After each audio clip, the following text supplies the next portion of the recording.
Hey everyone, in this video I'm going to talk about how to read the returner when you are the server's partner at the net. What I'm going to do is break down the different types of returns that we should be looking for as the server's partner.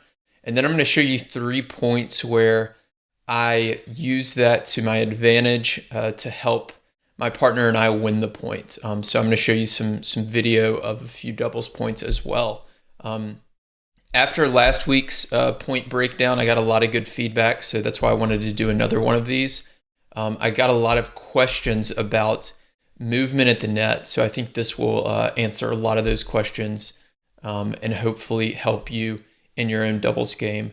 And remember, if you want me to break down your own doubles point, then you can always contact me at vtennistribe.com, or you can reply to the doubles newsletter if you're subscribed to that. And send in your point, and I will send you a breakdown or maybe feature you in the newsletter as well. So to start out, let's talk about the types of returns that we need to be looking for.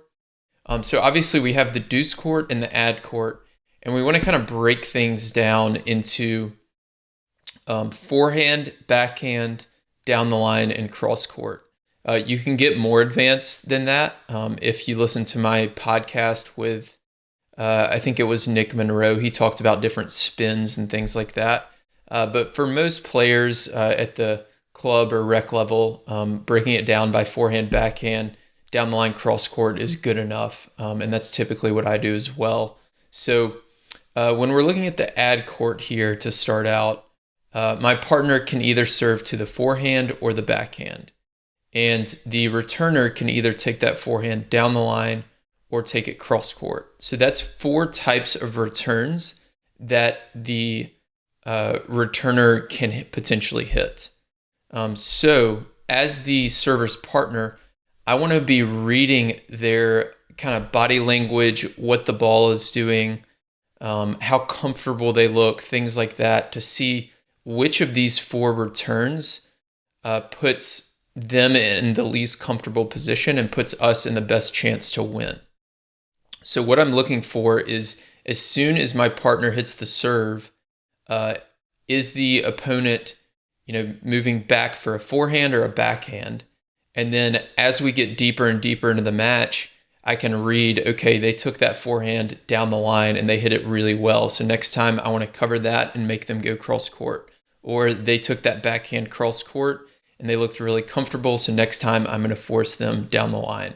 So simply reading that as you go through the match, and then once you get a little bit further into the match, you can move according to where the ball lands in the service box. So as soon as you see the returner has a forehand and they're uncomfortable with their cross-court forehand, you can move to cover that down the line return and force them to go cross-court.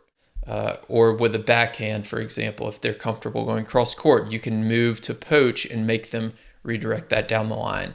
And of course, you'll use a little bit of variation in there and do some faking, poaching, and things like that, and change up your positioning. But reading all 4 of those returns and finding which one the returner is most comfortable with is going to put you in a really good position to hold, especially as you get deeper into the match and get more information on how good they are at each of those returns. So I'm going to show you 3 points here, and then I will talk you through kind of what I was thinking during these points.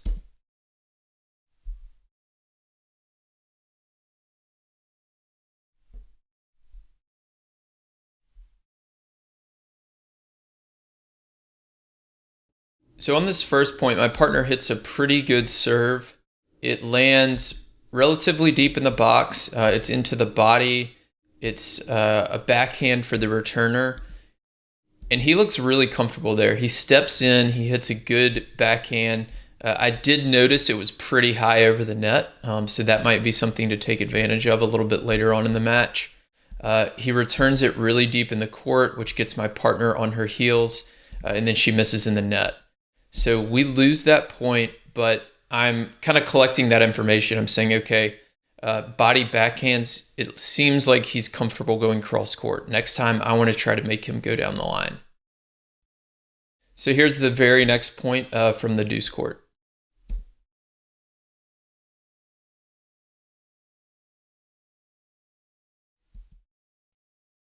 So at this point, we actually were a little bit into the match, and I know that this particular returner in the deuce court struggles a little more with his inside out backhand than his inside in backhand. So he takes this backhand inside in down the line, and I get a pretty easy high backhand volley that I'm able to kind of hit almost a drop shot off of for a winner. But with that information, I know that I can cover that line and try to force him to go back cross court to my partner, because that's the shot that he's a little bit less comfortable with. So you can see as soon as I see him turn for a backhand return, I know that I'm kind of holding my ground.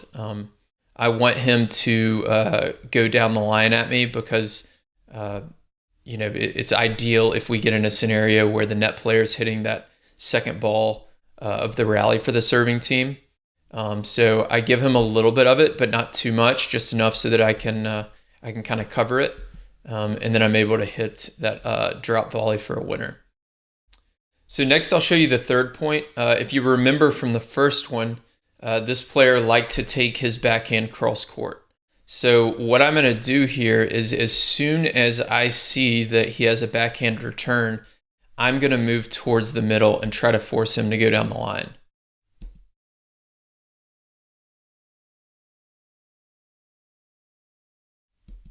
So you can see he's already turned for a backhand, and you can see I'm already leaning to my left. So I'm moving towards that center net strap, just giving him the alley. And then I do come back to cover it once I know that he's probably going down the alley, just in case he guides something up the line that's a little bit weaker. In this case, he does make an error, so we get the point there. So again, there's 4 returns, both in the deuce and ad court, that you want to make your opponent hit. You want to read their forehand cross court and down the line, read their backhand cross court and down the line, figure out which of these they're least comfortable with, and find ways to make them hit more of those. You can do that by poaching, you can do that by pinching, you can do that by using the I formation or Australian formation, and really force the opponent into an uncomfortable position. And you should be doing this on your serve and your partner's serve, and that'll really help you hold serve more often and force a lot more missed returns. So hopefully that helped you, and you can use that in your next doubles match. If this was helpful, click the thumbs up button below. And if you have any questions or comments or feedback, leave them below in the comments section, and we will see you in the next video.